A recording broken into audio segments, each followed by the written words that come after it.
Praise the Lord. இன்றைக்கு கர்த்தர் உங்களோடு பேசும்படி எனக்கு கொடுத்த வார்த்தை நீதிமொழிகள் 1:33 எனக்கு செவி கொடுக்கிறவன் எவனோ அவன் விக்கனமின்றி வாசம் பண்ணி ஆபத்திற்கு பயப்படாமல் அமைதியாயிருப்பான். இங்கிலீஷ்ல he shall dwell safely and shall be quiet from fear of evil. நீங்க அநேக காரியத்தை குறித்து பயந்துட்டு இருக்கிறீங்க. பிரச்சனை வரும்போது பயங்கரமான பயம், பயங்கரமான பதட்டம், சில காரியத்தை குறித்து பயம், சில மனிதர்களை நாம் யோசிக்கும் போதே பயம் வருது. ஆனால் ஆண்டவர் சொல்றாரு, எனக்கு செவி கொடுக்கிறவன் அவன் என்னதான் பிரச்சனை வந்தாலும், என்னதான் போராட்டம் வந்தாலும், என்னதான் பிசாசு சில மோசமான சில சூழ்நிலைகளுக்கு நம்மை தள்ளினாலும் அவன் பயப்படாம அமைதியா இருப்பான். ஏன்னா கர்த்தர் பேசியிருக்கிறார்.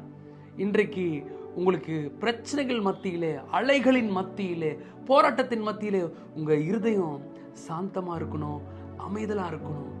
தேவையில்லாத போட்டு குழம்பி குழம்பி குழம்பி யோசித்து நமக்கு நிறைய பிரச்சனைகள் நாம வர வச்சுக்கிறோம். அப்போ நம்ம என்ன பண்ணணும்னா, கர்த்தருடைய வார்த்தைக்கு நாம் செவி கொடுக்கணும். எப்படி பிரதர் நான் செவி கொடுக்கிறது?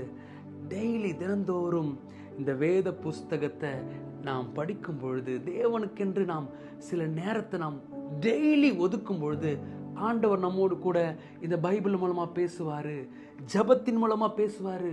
பாருங்க, இந்த வேதம் நம்ம கிட்ட இருந்துச்சுன்னா பாவம் நம்மளை விட்டு தூரம் இருக்கும்.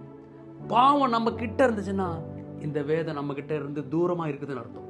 இந்த பிரச்சனைகள், போராட்டங்கள், பார்க்குற எல்லா சூழ்நிலைகள் ரொம்ப நம்ம கிட்ட வச்சு பார்க்கறத விட வேதத்தை நம்ம கிட்ட நெருக்கமா, ஜபத்தை நம்ம ரொம்ப நெருக்கமா நம்ம வச்சு பார்க்கும் பொழுது இந்த பிரச்சனைகள், பயங்கள், போராட்டங்கள் எல்லாம் தூர போயிடும். அதனால கர்த்தருடைய வார்த்தைக்கு நீங்க செவி கொடுக்கும் பொழுது நீங்கள் பயமின்றி அமைதலுள்ள ஜீவனம் நீங்க பண்ணலாம். எனவே பயப்படாதீங்க, கர்த்தருடைய சத்தத்துக்கு கீழ்ப்படிங்க. God bless you all.